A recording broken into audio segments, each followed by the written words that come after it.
कामचोर देवरानी। एक बार की बात है, सुषमा अपने पूरे परिवार के साथ खुशी खुशी मोहन नगर में रहती थी। उसकी 2 बहुएं थी, पल्लवी और शिवानी।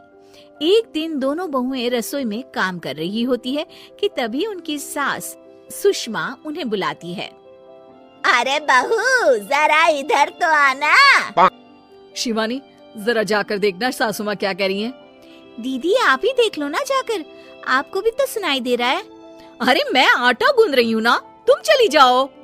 हाँ तो मैं भी तो सब्जी काट रही हूँ ना दीदी। अरे बहू जल्दी आओ। ओह, ये तो जाएगी नहीं, मैं ही जाकर देखती हूँ कि क्या करना है।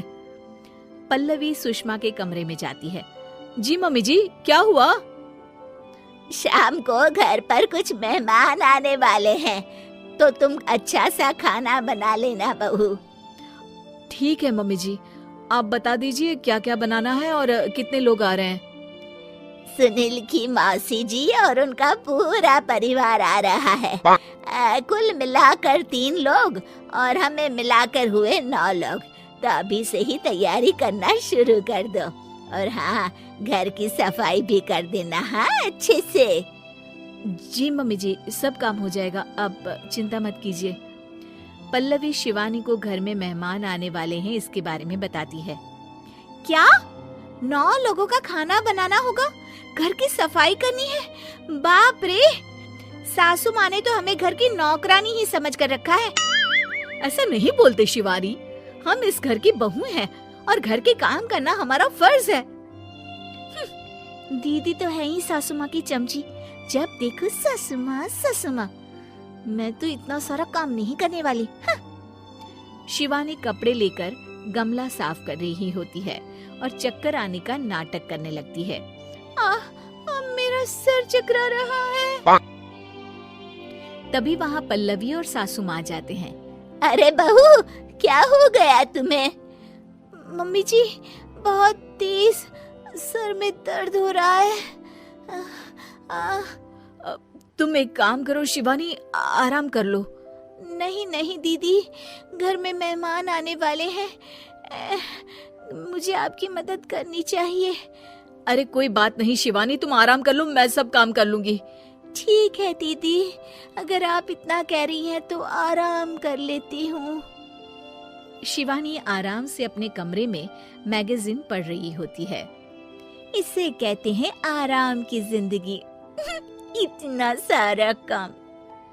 चलो सारा काम खत्म हो गया, शिवानी को देख आती हूँ।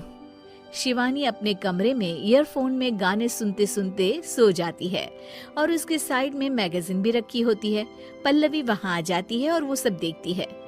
ओहो, तो मतलब सब काम चोरी का बहाना था। अभी बताती हूँ इसको। घर का सारा काम मुझे करना पड़ा और ये महारानी यहाँ मैगजीन पढ़ रही है, गाने सुन रही है।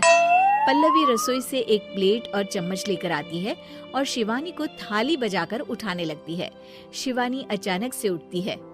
उठ गई महारानी, गाने भी सुन लिए, मैगजीन भी पढ़ ली।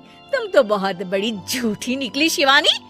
तुमने सर दर्द का बहाना बनाया ताकि काम करने से बच सको। हाँ बनाया बहाना, तो क्या करती, इतने सारे काम करती।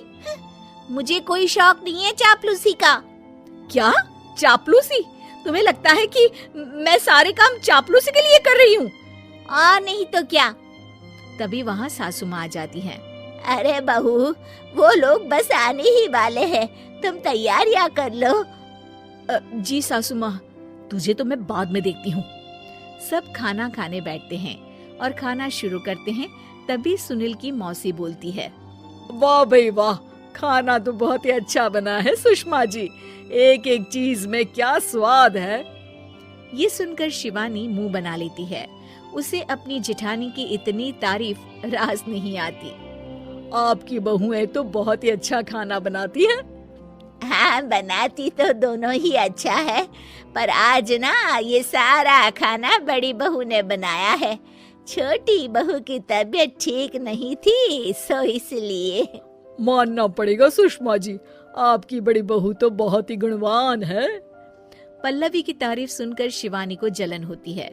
पल्लवी ये सुनकर खुश हो जाती है और शिवानी की तरफ देखकर उसे चिढ़ाती है।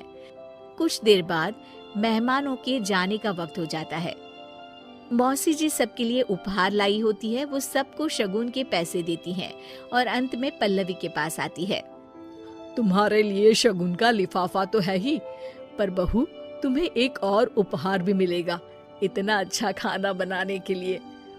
मौसी अपने सोने के कंगन निकालकर पल्लवी को पहना देती है। ये लो, ये मेरे मनपसंद कंगन है, अब से ये तुम्हारे हुए। धन्यवाद मौसी जी। ये देखकर शिवानी तो पूरी तरह से जल जाती है और गुस्से से रसोई में चली जाती है। तभी वहाँ पल्लवी आ जाती है और उसे अपने कंगन दिखाने लगती है। देवरानी जी, अब आपका सर दर्द ठीक तो है ना? मुझे लगता है कि अब सर दर्द शुरू हो गया होगा आपका।